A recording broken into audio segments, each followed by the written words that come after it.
नमस्कार, मी प्रियदर्शनी हिंगे. मॅक्स महाराष्ट्रमध्ये आपलं सगळ्यांचं स्वागत. कालच सोनाली बेंद्रेने तिचा व्हिडिओ जो आहे तो ट्विटरवर टाकला आणि वाऱ्याच्या वेगाने खरं तर तो खूप व्हायरल झाला आणि आपल्यासारखीच असंख्य तिचे जे चाहते होते त्या सगळ्यांनी तिचं खूप कौतुक केलं. कॅन्सरशी ती कशा पद्धतीनं लढा देते आहे हे खरं तर त्या एका व्हिडिओमधून आपल्याला सगळ्यांना समजतंय.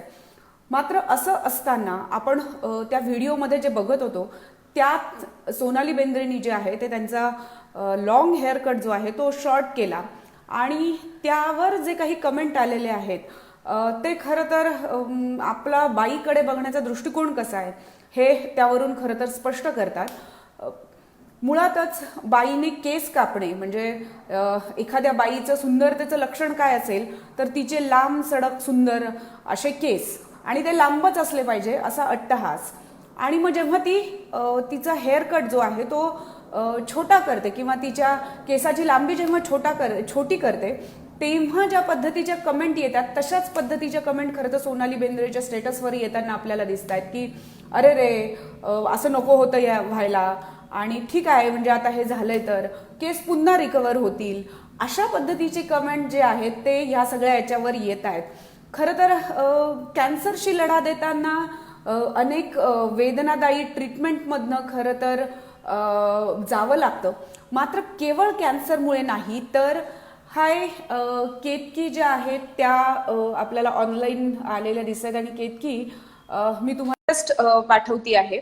आणि आम्ही इथे चर्चा करत होतो की बाईच्या सौंदर्याचं प्रतीक हे लांबसडक केसच मानलं गेलेलं आहे आणि जेव्हा तिला ते केस कमी करण्याची वेळ येते किंवा काही कारणाने खरं तर ते केस जातात त्यावेळेला ज्या पद्धतीच्या रिॲक्शन्स येतात ज्या पद्धतीने लोक रिॲक्ट होतात खरं तर त्या सगळ्यात त्याचा एक तणावच बाईच्या डोक्यामध्ये असतो की काय असं आपल्याला दिसून येईल. कारण जेव्हा सोनाली बेंद्रेचा हा व्हिडिओ व्हायरल झाला त्यानंतर हॅलो केतकी केतकी आपल्याशी कनेक्ट झालेली आहे.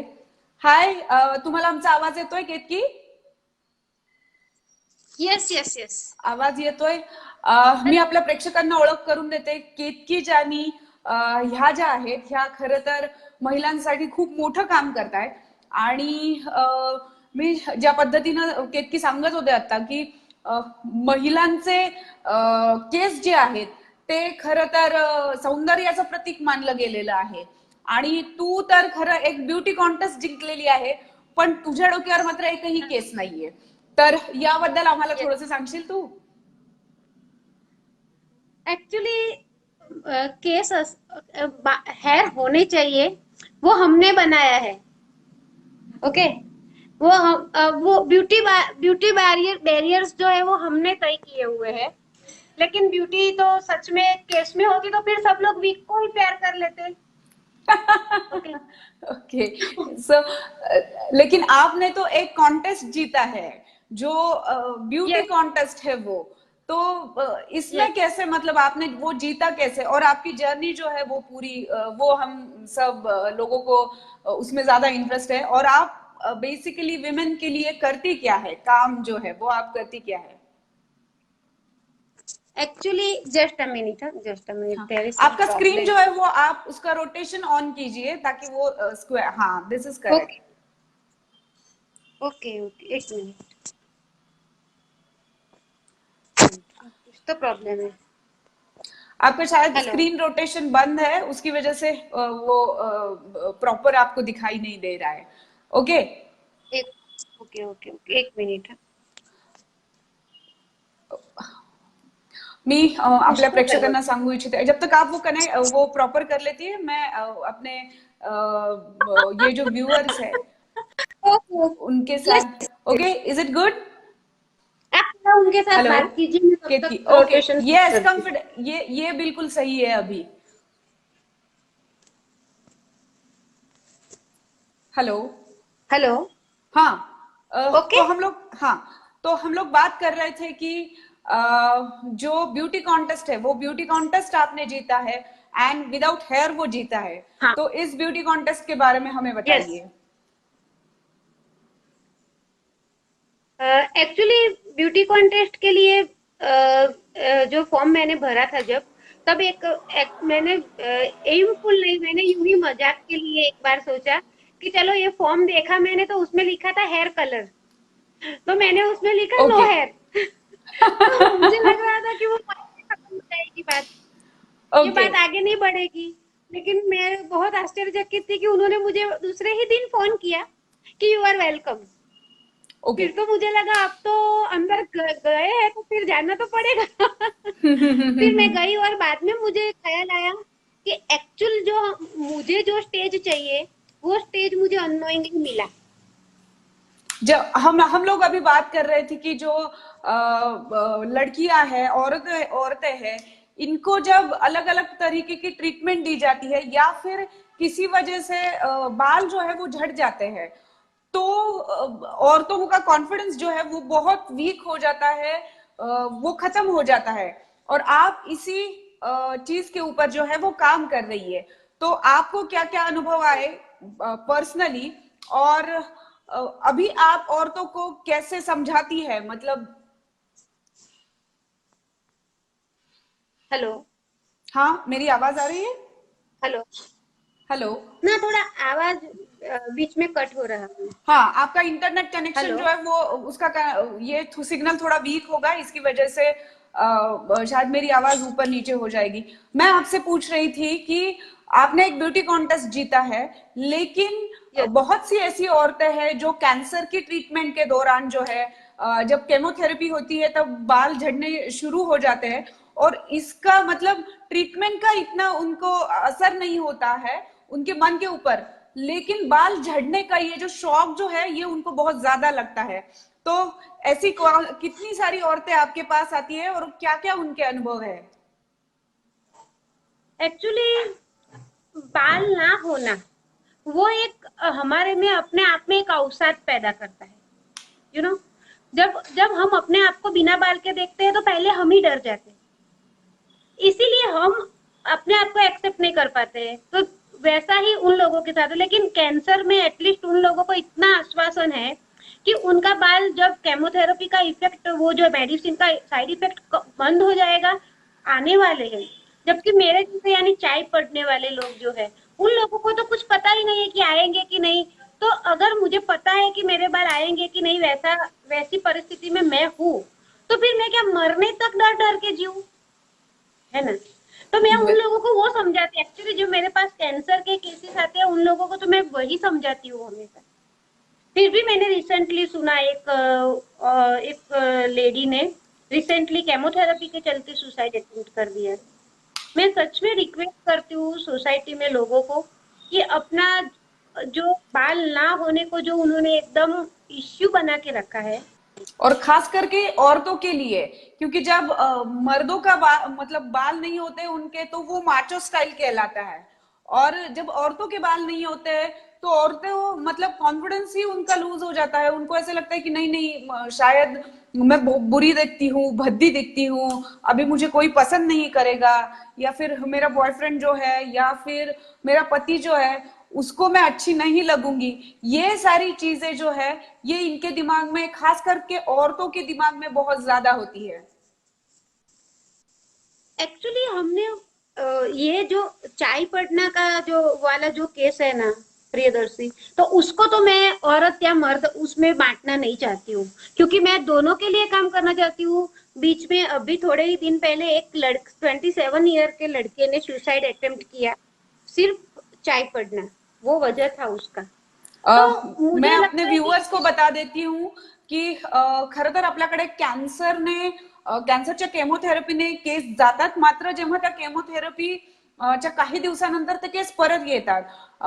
इथे केतकी जानी आपल्याला जे सांगताहेत, तो एक ॲलोपॅशी म्हणून एक आजार आहे आणि आपण त्याला मराठीमध्ये चाई पडणे असं म्हणतो. या आजारामध्ये एकदा तुमचे केस गेले की ते परत येतीलच याची शाश्वती नसते. आणि त्या सगळ्या जी चाई पडणे हा जो आजार आहे, हा आजार झाल्यानंतर ते रुग्ण जे आहेत, पेशंट जे आहेत, ते खूप खचतात, खरं तर समाजापासून वेगळे जातात आणि मग त्यांचा कॉन्फिडन्स लूज होतो. त्या सगळ्यामुळे कुठेतरी ते समाजापासून तुटले जातात आणि त्यांचं मनोधैर्य खच्ची होऊ नये यासाठी केतकी जानी ज्या आहेत त्या काम करतायत. हेलो. हाँ केतकी. हेलो. हेलो. हाँ हाँ. हाँ. तो आप बता रही थी एलोपेशिया, ये जो बीमारी है उसके बारे में, जिसके बीच में अधिकतर मतलब मर्द और औरत दोनों, मतलब उनको दोनों को भी वो वैसा इक्वली होता है. दोनों को डिप्रेशन लाता है, और एक्चुअली चाय पड़ने यानी जो एलोपेशिया है वो उसको डिसीज का कैटेगरी में भी नहीं रखना चाहिए. वो एक्चुअली डिसऑर्डर है, ऑटो इम्यून डिसीज है. ऑटो इम्यून जैसे कि थायराइड या डायबिटीज में होता है. थायराइड में वो थायराइड में हार्मोन्स नहीं बनाती है बॉडी. जैसे कि डायबिटीज में इंसुलिन नहीं बनाती, वैसे मेरी मेरी बॉडी हेयर फॉलिकल्स नहीं बनाती. लेकिन मुझे ये मैं बताइए, और कोई ये चाय पढ़ने से पहले की आपकी जिंदगी और उसके बाद की आपकी जिंदगी, इसमें क्या बदलाव हुआ है? एक्चुअली आप कौन अभी का बता रहे हो कि जैसा हुआ नहीं नहीं, तुरंत वाला? हाँ वही मैं बोल रही थी, उसके पहले, ये बीमारी होने से पहले की केत की जानी और हाँ वो बीमारी होने की बाद की केत की जानी, इसमें क्या हाँ. अंतर है, ये बताइए हमें. 40 साल पहले भी एक नॉर्मल औरत थी. खाना पीना, अपनी फैमिली में मस्त रहना, एंजॉय करना लाइफ, बस दैट्स ऑल. लेकिन उसके बाद यानी आज का मैं नहीं बता रही हूँ, लेकिन जैसा ही डिसऑर्डर मुझे डिटेक्ट हुआ 41 ईयर की जब मैं थी, तब का जो 4 साल था उसमें मेरे साथ ऐसा हुआ कि मैंने ऐसा फील किया कि जैसे समुद्र में मछली मर जाती है ना, तो कैसा समुद्र साइड लाइन करता है ना उसे, मछली को, हाँ. वैसे ही मुझे सोसाइटी ने साइड लाइन. सेम वैसा ही फीलिंग मुझे आया कि मैं भी एक मरी हुई मछली हूँ समुद्र की, समाज के समुद्र में, और समाज ने मुझे साइड लाइन कर ऐसे दिया. क्या अनुभव आए आपको कि आपको ऐसे लगा कि समाज ने आपको अलग थलग कर दिया है? हेलो. हाँ, ऐसे क्या अनुभव आपको आए हेलो. समाज से कि जहां आपको ऐसे लगा कि आपको अलग थलग कर दिया गया है? आप अलग. आपको ऐसे लगा, क्या अनुभव ऐसे आपको आए कि आपको ऐसे लगा कि आपको अलग कर दिया गया है समाज से? यस यस यस यस, बिल्कुल बिल्कुल. यानी कि मुझ तरफ देखने वाली हर एक नजर अलग थी. वो अलग वो मतलब हर एक कैसे? नजर में प्रश्न हुआ करते थे, हर एक नजर में कि क्या हुआ है आपको, या फिर कोई कोई तो डायरेक्ट आके पूछ लेते थे कि कौन कौन सी जगह का कैंसर हो गया है. यानी कोई भी मुझे, जो मैं पहले थी, मतलब, वो बिना बात, वो मैं स्वीकार्य नहीं थी समाज को वैसी और वाली. खास करके, हाँ मतलब खास करके औरतों को, मतलब अगर औरत के बाल नहीं है तो मतलब कैंसर ही हुआ है, हाँ और शायद कुछ हाँ ट्रीटमेंट के हाँ, बाद वो. वो समाज समाज में वही प्रचलित है कि बाल नहीं है यानी कैंसर है, और कैंसर है यानी वो लोग बोलते थे अरे रे बेचारी कैसे जिएगी. अब तो ये, अब तो, और बहुत सारे लोग बोलते थे कि डॉक्टर ने कितना टाइम दिया है, यानी 1 साल 2 साल 6 महीना. तो उन लोगों लेकिन को पता ही नहीं है कि मुझे उस वक्त कैसे लगता था लोगों उस का ये वक्त सारा पूछना? उस वक्त आज तो आप हंस उस वक्त रही है. बहुत एक्चुअली सच तो, हाँ राइट यू है. एक्चुअली सच में उस टाइम बहुत बुरा लगता था मुझे. पता नहीं क्यों, मैंने कितनी बार सोचा होगा कि मुझे ये समाज में नहीं रहना है, यहाँ मेरा कोई प्लेस नहीं है मेरे लिए, मुझे मर जाना चाहिए. वैसे मैं बहुत बहुत सोचती थी वैसा. यानी नेगेटिविटी बहुत ज्यादा. ये डिसीज का सबसे बड़ा प्रॉब्लम, यानी जैसे कि मलेरिया होता है तो बुखार आता है या ठंड लगती है, तो ये डिसऑर्डर जो है ना, उसका सबसे बड़ा प्रॉब्लम वही है कि वो डायरेक्ट माइंड को इफेक्ट करता है. डायरेक्ट माइंड को ऐसा, यानी हम अपने आप को स्वीकार नहीं करते हैं ना, उस वजह से हमें ख्याल बहुत बुरे बुरे ही आते हैं, अच्छे अच्छे ख्याल कभी नहीं आते. इसका लेकिन मेन ये तो प्रॉब्लम. तो डिसऑर्डर की इसीलिए वजह से मैं नहीं मैं ना. बोलती हूँ कि हमारी ये जो हेलो, हाँ लेकिन आप मुझे ये तो, सुन रहे हो? हाँ हाँ बिल्कुल आवाज आ रही है, बोलिए आप. वह मुझे ये बताना था कि ये जो एलोपेशियन जो है हम लोग, यानी जिसे चाय पड़ना बोलते हैं, वो जो हुआ है जिसे, उन लोगों को तीन युद्ध लड़ने पड़ते हैं। जनरली किसी को कुछ हुआ है, डायबिटीज या कुछ भी, कैंसर, तो उनको सिर्फ कैंसर से लड़ना होता है। डायबिटीज वाले को सिर्फ डायबिटीज से लड़ना होता है। लेकिन एज ए एलोपेशियन मुझे सबसे पहले एलोपेशिया से लड़ना है, क्योंकि वो मुझे हुआ है तो मुझे उसको हराना है उस हिसाब से। बिल्कुल दूसरा, मुझे सोसाइटी से भी लड़ना है। बाकी सब डिसऑर्डर में सोसाइटी सपोर्ट कर लेती है कि एक्सेप्टेबल है, इट्स ओके, तुम्हें डायबिटीज हुआ, इट्स ओके, तुम घर में हर रोज इंजेक्शन ले लो। थायराइड है तो तुम हर रोज एक गोली ले लो, बात खत्म हो जाए। लेकिन अगर मुझे एलोपेशिया हुआ है तो समाज भी मेरे सामने आ जाता है। और तीसरा, सबसे बड़ी लड़ाई होती है मेरे साथ करने, जो मुझे अपने आप से लड़ना है वो। ओके, मुझे खुद को मनाना है कि मैं ऐसी रहूंगी कि मरने तक।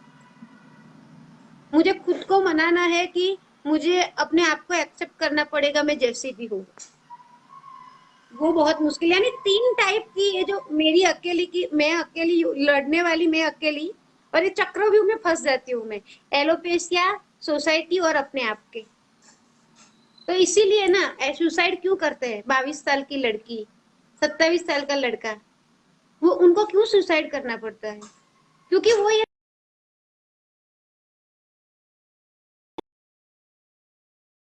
कि हम एज अ सोसाइटी अगर हम वैसे लोग जो हमारा कम, हम एज अ मैं सोसाइटी को एज अ बॉडी समझती हूँ। हमारे बॉडी में भी जो कमजोर अंग है उसका हम ज्यादा ध्यान रखते हैं, उसको कहीं किसी और से बचाना, इन्फेक्शन से बचाना, एंड ऑल। ओके, तो हम क्यों ना जो कमजोर हिस्से हैं सोसाइटी के, उनको सपोर्ट करें, उनको बिल्कुल हम सही बात। ऐसा हौसला दें कि आप बिंदास बाहर निकलो, आप जैसे भी हो हमें स्वीकार्य है।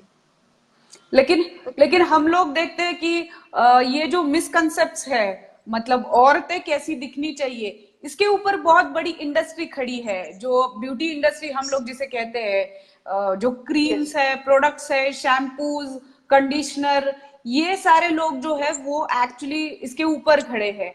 और आप जो है तो ये सारी मार्केट के खिलाफ खड़ी हुई है कि यस। तो हाँ, ये इवन आपकी लड़ाई क्या है, ये हम सब लोगों को जानने की इच्छा है। नहीं, मेरी मेरी लड़ाई अ, एक ही बात से है कि आप औरतों को आपके ये ब्यूटी बैरियर से मुक्त करो। मैं कैसी भी हूँ, जाड़ी हूँ, मैं ऐसा मोटी हूँ, पतली हूँ, हाइट कम है, हाइट ज्यादा है, काली हूँ, गोरी हूँ, वो मैं इंडिविजुअल मैं हूँ, और वो मेरी एक ही लाइफ और है। मैं इंसान हूँ। अभी हाँ, रिसेंटली एक अभी डव, मैं नाम तो नहीं देना चाहिए लेकिन मैं पर्टिकुलर देना चाहूंगी, क्योंकि वो डव करके एक एडवर्टाइज मैंने रिसेंटली देखा कल परसों।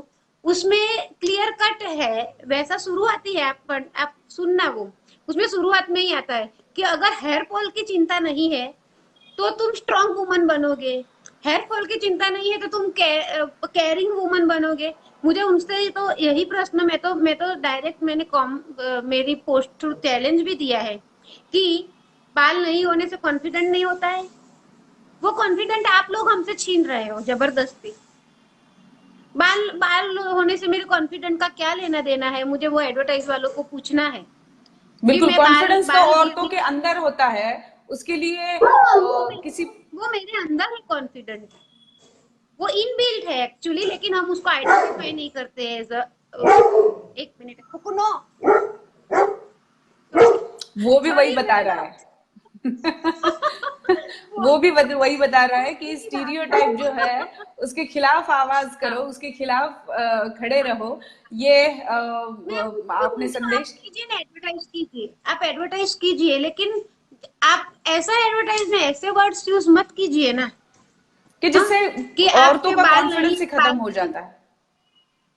हाँ। और वही चीज मैं जो 4-5 साल डिप्रेशन में रही हूँ उसमें मैंने वही देखा है कि ये जो धंधा पूरा चल रहा है वो हम लोगों के कॉन्फिडेंट के आग के ऊपर उनकी रोटियां सेक रहे हैं। बिल्कुल और सही वो, बात है। उसका मैं विरोध करती हूँ, और वैसा नहीं होना चाहिए एक्चुअली। आफ्टर ऑल सौंदर्य क्या है? हाँ? सौंदर्य क्या है?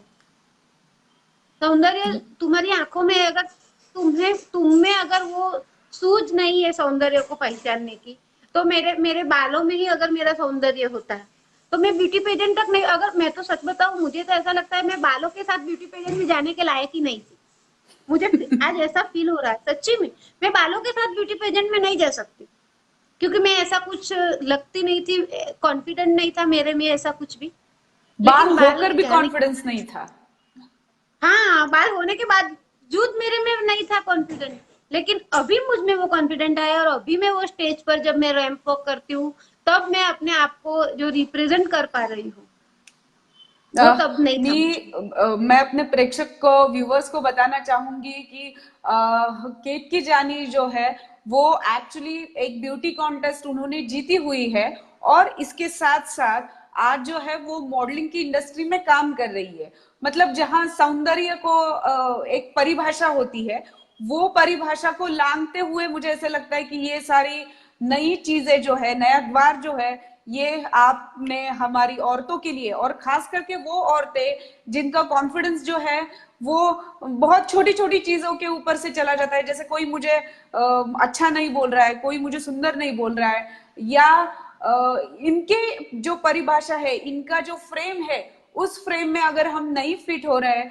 तो हमें जो है वो एक्चुअली अपने आप को यूनिक कहना चाहिए, एक असामान्य कहना चाहिए, ना कि हमारा कॉन्फिडेंस जो है वो जाना चाहिए या आत्मविश्वास खोना चाहिए। क्योंकि आपने जो लड़ाई शुरू की है, वो लड़ाई में हम सब लोग आपके साथ है। और मैं इस अवसर पे कहना चाहूंगी कि ऐसी बहुत कम औरतें होती है जो अपने अपने अंदर को अपने आप से जगाती है, और आपने ये सारी चीजें सच में की है, और इसके साथ आप अदर जो विमेन्स है उनको इंस्पायर करती है। सो हमारे व्यूअर्स को मैं बताना चाहूंगी कि केतकी जो जो है वो जिनके बाल झड़ रहे हैं, या जिनको एलोपेशिया की बीमारी है, इसके साथ साथ जिनकी कैंसर की ट्रीटमेंट चल रही है, इन सारी औरतों के लिए वो काम करती है, और वो उनका खोया हुआ आत्मविश्वास जो है, आत्मसम्मान जो है, वो उनको वापस दिलाने की कोशिश कर रही है। आप इनके फेसबुक पेज पे भी जाके देख सकते हैं, हर चीज, डिजीज, इसके बारे में तो जानकारी है ही, लेकिन बहुत सी औरतें, बहुत सी महिलाएं इनको टैग करके बता रही है कि आज आपकी वजह से मैं विग पहन के, विग निकाल के ऑफिस में पहली बार गई हूँ। और कोई जो औरतें हैं वो सुसाइड करने का सोच रही है, लेकिन इनकी वजह से, इनकी इंस्पिरेशंस की वजह से जो है वो उन्होंने वो विचार जो है वो मन से निकाल दिया है। केतकी, थैंक यू, आपने आके हमसे बात की, और ये जो स्टीरियोटाइप है बेसिकली जो महिलाओं के लिए खास करके बनाई गई है, जब पुरुष जो है वो उनके बाल नहीं होते हैं तो उनको माचो मैन कहा जाता है, और जब औरतों के बाल नहीं होते तो उनको मैचो वुमेन क्यों नहीं कहा जाता ये पता नहीं। तो मुझे लगता है हम सबके लिए आप मैचो वुमेन है, और ऐसे ही महिलाओं के लिए काम आप करें, और हम सब उससे इंस्पायर होए।